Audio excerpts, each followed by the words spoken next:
Fire and brimstone coming down from the skies. Rivers and seas boiling. 40 years of darkness, earthquakes, volcanoes. The dead rising from the grave. Human sacrifice, dogs and cats living together, mass hysteria. Enough! I get the point.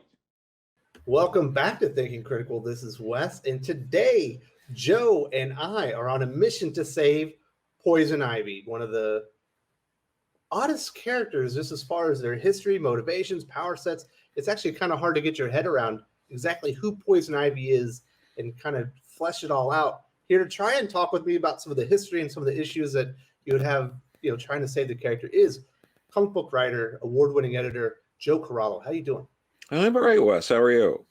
I'm doing excellent. I'm actually pretty excited for this. We tried to save Apocalypse last week. We saved a few hero teams along the way, but let's do another. Here's the first question. Is Poison Ivy a villain or an anti-hero? Yeah, I mean, just going to throw this out here as a disclaimer. We are aware that there are very passionate fans of Poison Ivy out there. We are stunning and brave for doing this video, and I really want to make sure everyone knows that, because people have very strong opinions on Poison Ivy, and we're just jumping into the fray here. Well, you got to put yourself out there, and it's fun to dive into some of these more interesting topics. Obviously, there is a segment of fans that would like to see a very healthy, stable Poison Ivy in a loving relationship with Harley Quinn. Mm-hmm. DC Comics has seemed resistant to that change. Yeah, I mean, there's a lot of issues with how she's been portrayed. But to do this, another disclaimer, I know a lot of viewers would like it if Wes and I read every single appearance of all of these characters beforehand to talk about that we were unable to do that this time, and probably for all future videos. But I took the time to at least reread Batman 181, which was the first appearance of Poison Ivy. I've read other stories in the past. It's been a little while, but I read the Amy Chu miniseries during, I think that was in the DCU era a few years or so ago. One of my favorite Poison Ivy appearances was during the Jerry Conway run in the early 80s, which was mostly illustrated by Don Newton and Gene Colan, where she manipulated the Wayne Foundation through her different manipulations and poisons and whatnot. She was able to leverage the board to give her the Wayne fortune, and that was an ongoing plot thread in the background for a while before Batman ends up eventually putting a stop to it. I love that run. It goes through several issues as a subplot and then becomes a main plot for a little bit. But yeah, so I'm a little aware of all these things, and that's outside the cartoons. And I've also watched every episode of the Harley Quinn cartoon, all that. So we're pretty on top of those. Yeah, we're going to do our best, but it is a very rich and complicated history to kind of unravel and really get your head around. But we will talk about, Batman 181 first, 1966, created by Robert Kanigher and Sheldon Malthoff. Mm-hmm. Now, originally, she's kind of a generic seductress villain. Yeah. As she's introduced, makes, I believe, Bruce Wayne fall in love with her, Batman fall in love with her. Eventually, he's able to come to his senses and not fall for her, and win the day. But over time, she's much more like in tune with the green. Sometimes she's a murderous villain that's feeding people to plants. Sometimes she's more of an eco-terrorist that's on the side of plants that maybe goes a little bit too far when it comes to environmental activities. Let's put it that way. Sometimes she's kind of a loving partner, that's in an anti-hero team. It's just so many different things to get your head around with the character. Yeah. When you think of Poison Ivy, who is the character? Yeah, I mean, you usually default, at least I do, to this seductress type character who is a villain, but maybe not all bad. Like, she's in it for herself, but she's not necessarily trying. she's not trying to find the anti-life equation or anything like that. She's not this like irredeemable monster, but she's looking out for herself, and she's trying to do whatever it takes to be on top, like that kind of character. So there's a little overlap with characters like Catwoman, and to also put it in a little bit of perspective, this Batman issue out in 1966. This is the Adam West era of Batman. You're getting that in this issue. I mean, it literally ends with Poison Ivy just being put to jail in the A story, and then making it very clear that like Poison Ivy will escape prison to be a nuisance to Batman again and again in the issues of Batman and Detective Comics, like that kind of stuff. But Robert Kanigher, if people aren't aware, outside of creating Poison Ivy, he was the first ongoing writer of Wonder Woman in the Golden Age after William Moulton Marston passed away in 1947, and he would go on to revamp the Flash, Wonder Woman in the Silver Age, and create the Silver Age Suicide Squad. So he has a really big impact on American comics. And Sheldon Moldoff, who co-created Poison Ivy, also co-created Calendar Man, Clayface, Mr. Freeze, so some really important characters, and went uncredited often because he was part of Bob Kane's studio. So he ended up doing a lot of comics that he didn't get credit for until many years later. But yeah, Poison Ivy would be this seductress. She would become more associated with plants over time. The plant thing was not there in the beginning. It was just flair for the costume. Had nothing to do with plants. I mean, it was like chloroform lipstick or something like that she was kissing people with. So I guess she must have had a covering over her nose. Like who can say? But yeah, over time, they, like you said, they added all that to the character, had her kind of be a little in touch with the green. Every once in a while in a Swamp Thing comic, they would like cut to her and how she's feeling about things. Like, it's like, is she a person? Is she not a human? Is she a metahuman? Like they kind of go over that ground a little bit, but probably her most popular current iteration or current-ish is from the Harley Quinn cartoon, like I had mentioned, since she's so prominent in it, and not so much in the comics lately. There's no real big role for her in the comics at the moment. So she was in Heroes in Crisis. There was a little bit of controversy with the cover. People didn't like the way that she was drawn, I believe, by Clay Mann. She was also in Tom King's Batman run. There was a story arc where she was trying to make everyone, I guess, if I remember it correctly, I think she was trying to make everyone love each other. Like, there's no violence in the world anymore. Yeah. But in doing so, it was like everyone was losing their personalities and things of that nature. And eventually, Batman brings Harley Quinn there. And once she realized that in doing so, she would remove like the essence of Harley Quinn in doing it, she couldn't go along with it. So you're right. There's a part of her that is a little bit evil. She's unhinged. There's definitely hints, not even hints.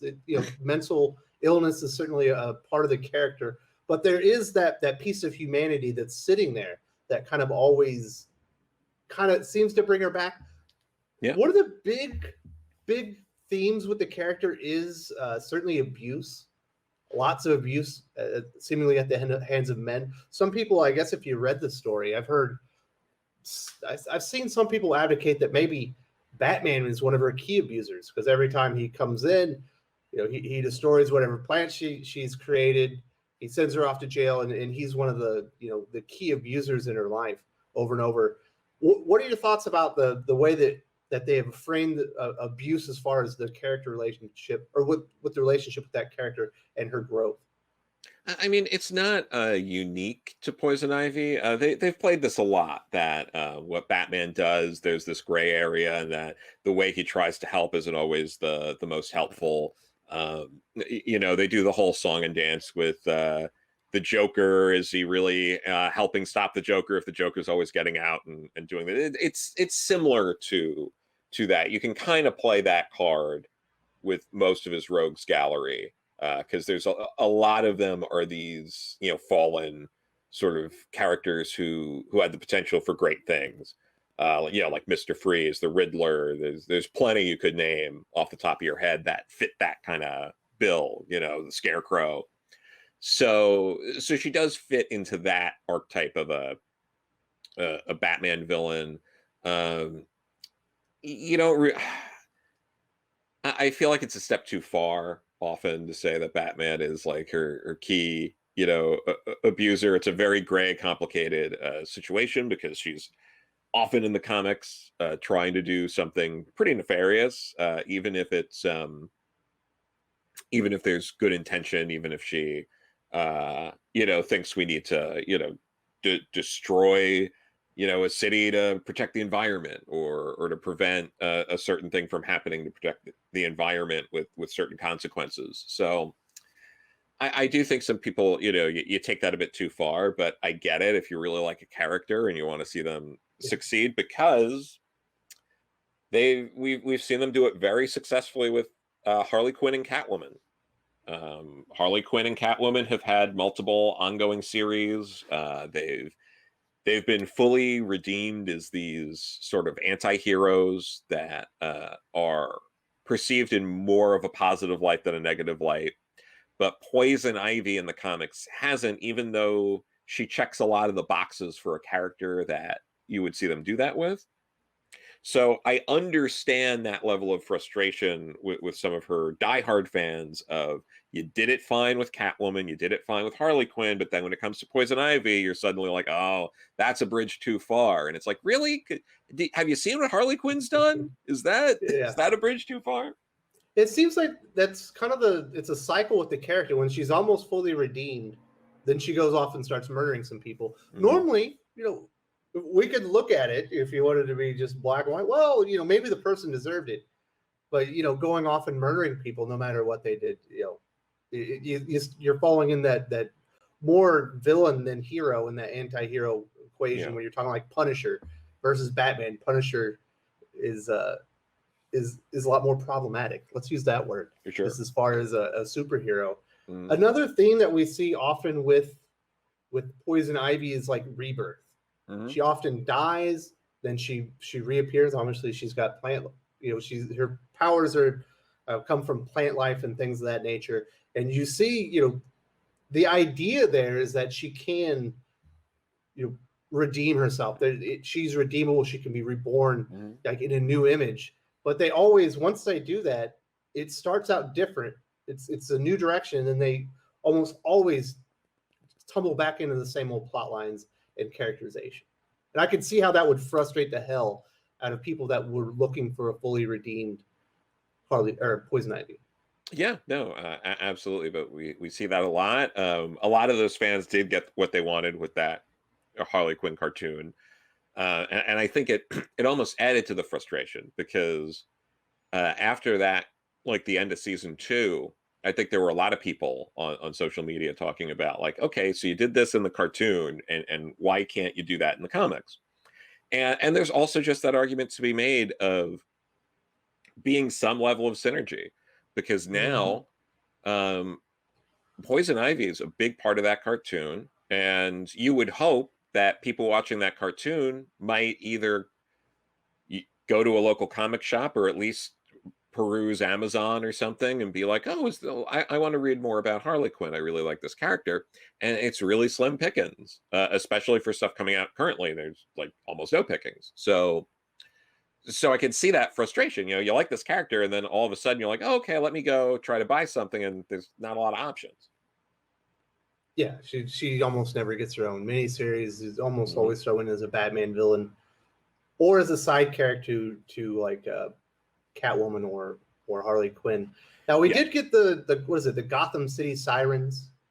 Yeah, so in that she was in. I think she was in the New 52 Birds of Prey for a little bit. Yeah, in the beginning there. Yeah, so we've seen her in some team books, and they try to redeem the character. One of the weird conversations that I see with the character, I think everyone is so binary on how they view the character. Either she's the ultimate villain, or she's, you know, the ultimate victim.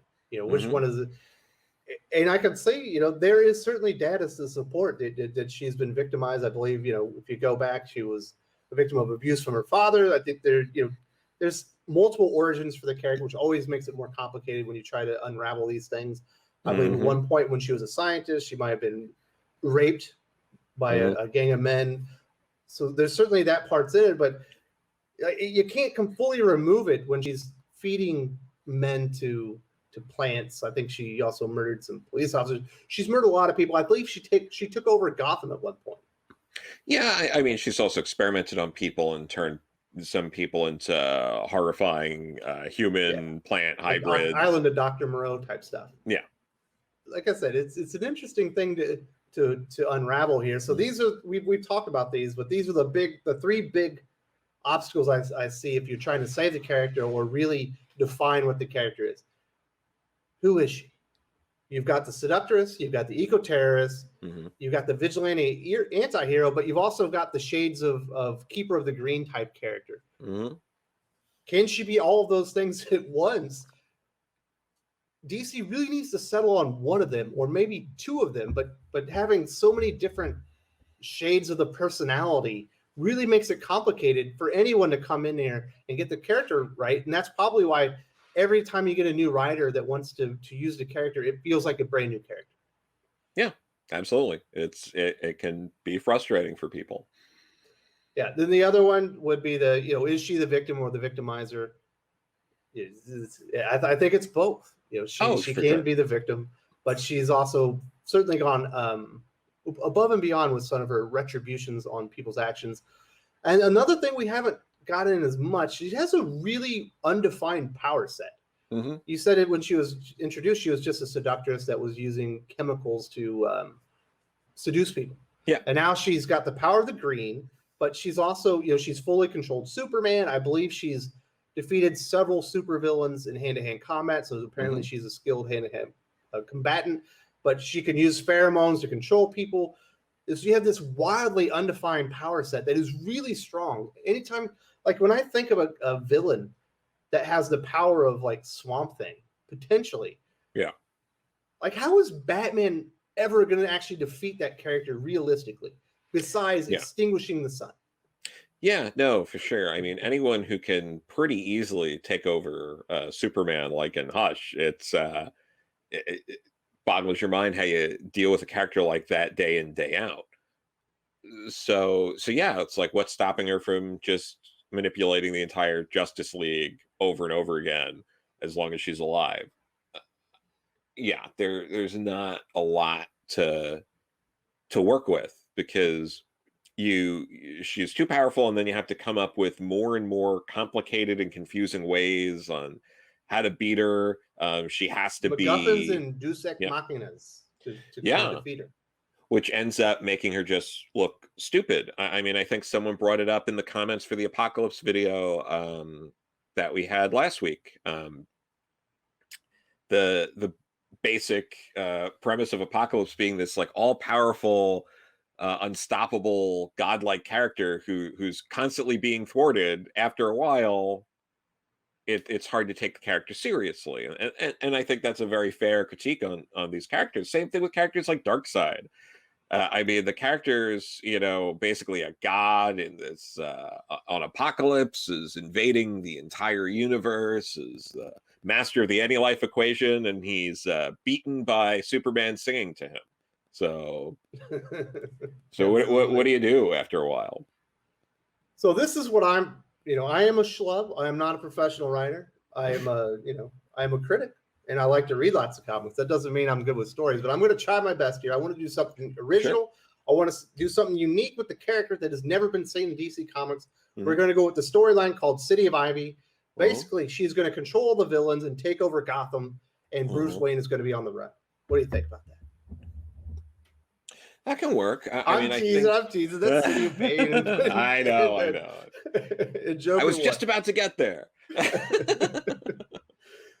She's already taken Gotham over. So I want to do something more nuanced, where I'm inspired by Robert Venditti's work with Hawkman, where he took a character with a pretty convoluted history, more defined power sets, but even there, it's kind of you had to work with it, but he was able to kind of interweave it all and make it all kind of seamlessly fit together, or as seamlessly as possible. Sure.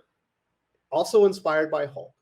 Mm-hmm. We know that the character was a victim of abuse as a child, saw domestic abuse from her father. We know she was raped. There's multiple origin stories for the character, and I want to be able to explain all these to where they could work in continuity. So this has left her with actual multiple personalities.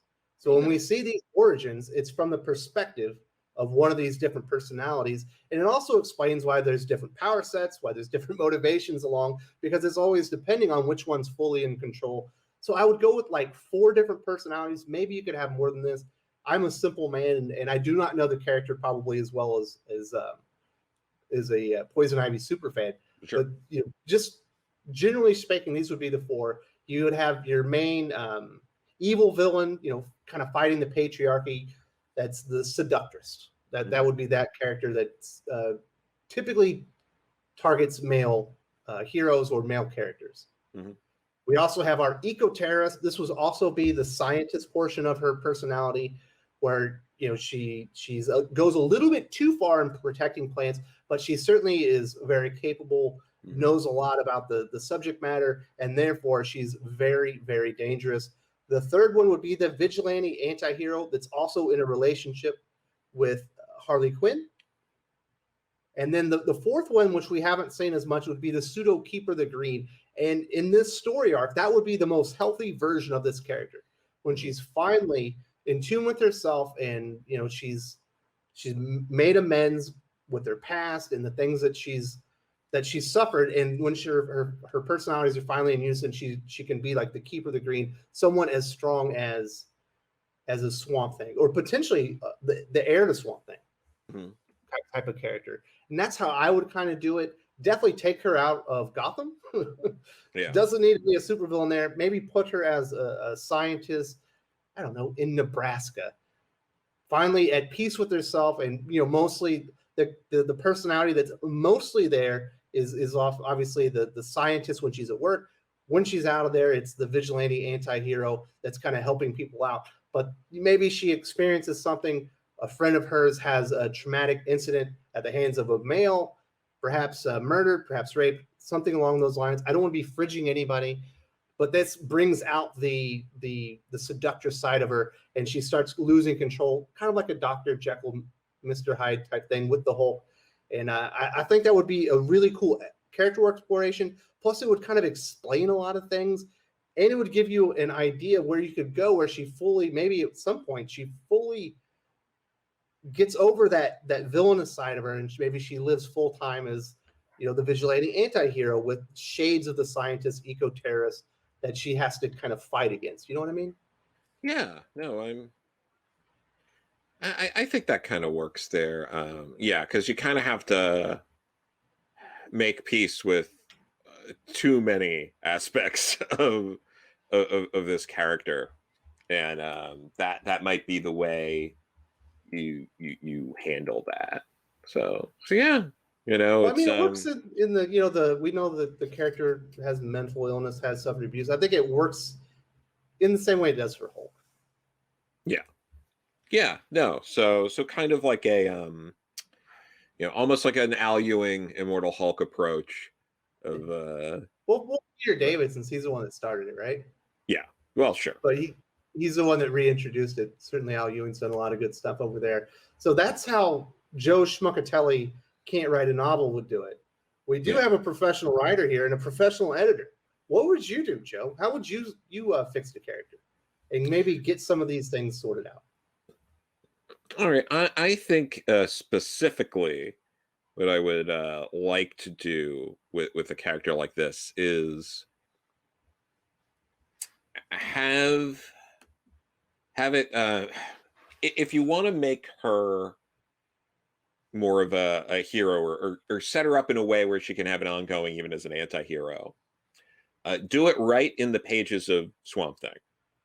Have Swamp Thing either like an Alan Moore's run have to go into space, or go into some dark dimension, have to go into the red and disappear for a while, and have the Parliament of Trees come to Poison Ivy and basically say, while there's a greater force in the cosmos that threatens us, there is still a great source of evil here that threatens the green, and the Parliament has picked you to be the defender of the green.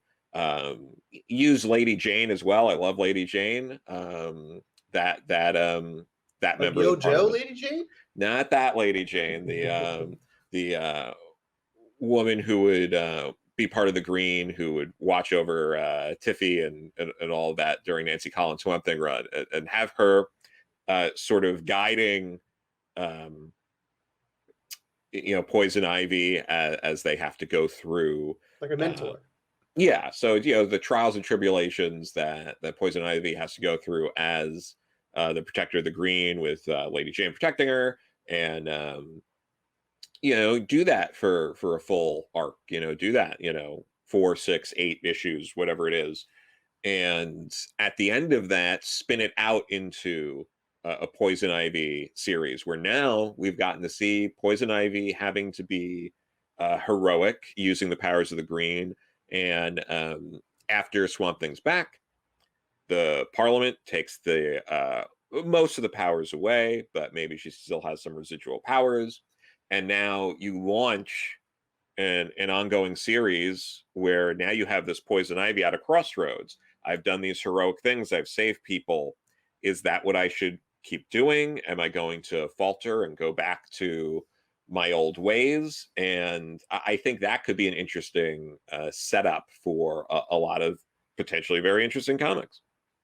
All right, Joe, I'm going to put you on the spot here. There are people that want to know, what's Harley Quinn doing during this rejuvenation of the character? I think at that point, I think you can't have Harley in the Swamp Thing related stuff. After that, you then have to have something come up with Harley, because she is at some point early on going to have to talk to Harley. Maybe they come to an agreement. Maybe they don't, because Poison Ivy at this point would be, I would think she'd be grappling with her humanity a bit after being part of the green and then having that taken away. So you'd have a character like Lady Jane there, because I think it would be good to have her kind of there in the beginning as this transitional character. And maybe you could always have something happen between Poison Ivy and Lady Jane. I don't know. Maybe you throw something like that out there. Maybe you have something go on with that, and maybe Harley gets jealous. I don't know. Maybe I think in order to make an ongoing kind of work, you'd have to have something where Harley and Poison Ivy are not on the same page when Poison Ivy comes back and interacts with her for the first time. You set it up in a way where they can make amends and move forward. There's been character growth. She's not exactly the same Poison Ivy that left. Yeah. Harley obviously sees it immediately. It causes conflict. And are they going to be able to, to reconcile that together? Yeah. And I think that would be really important, because you think about the relationship of the two characters. They're both survivors of abuse. They both, have had some documented mental health issues, and them kind of coming together and try to overcome that together, I think is important. I think it could be very, very uplifting in the end if they were to actually do it right and actually stick with it. To me, that's been the biggest problem. Yeah. But yeah, I definitely get what there would be natural conflict there, because she wants to have the old Poison Ivy back. Yeah. I didn't sign up for this do-gooder. You're out here trying to save the world now. Yeah. Kind of thing. So, well, I don't know, Joe. I think we could save the character. Maybe we could combine the two. You know what I mean? Yeah. No, I think there's elements of that you can combine. I think for a lot of people, saving the character would just be having the character around more in the first place, and that would be the first step. Have the character present. Yeah. A pretty a standard direction for the character and who they are and what their motivations are, and not as many deviations would be a really good start. Yes, absolutely. So baby steps. We'll get there. I will say this for DC Comics. I don't think that they can really do anything long term with the character without Harley Quinn at this point because of what they've done so far and the expectations of a segment of the community that like the two together. Yeah, no, they have to. They certainly have to interact at times. You can't go too long without there being some level of interaction with the two. Yeah, I don't know that it's quite Lois and Clark, but no, to some people it certainly is. Yes, to some people it certainly is, but yeah, we'll see how that goes. But hopefully they do something because it's the amount of interest from what they did recently with the cartoon and just the clamoring online. I think people want that. Hey, Bane is dead now, so there's probably at least 2 stories a year in Batman comics where you can fit a new villain in there, a new old villain. Yeah, because it was basically been Bane and Joker for how many years now? Yeah, so more Poison Ivy would be great. All right, thanks a lot, Joe. I really appreciate this, and it was fun trying to say Poison Ivy. Absolutely, thank you for having me.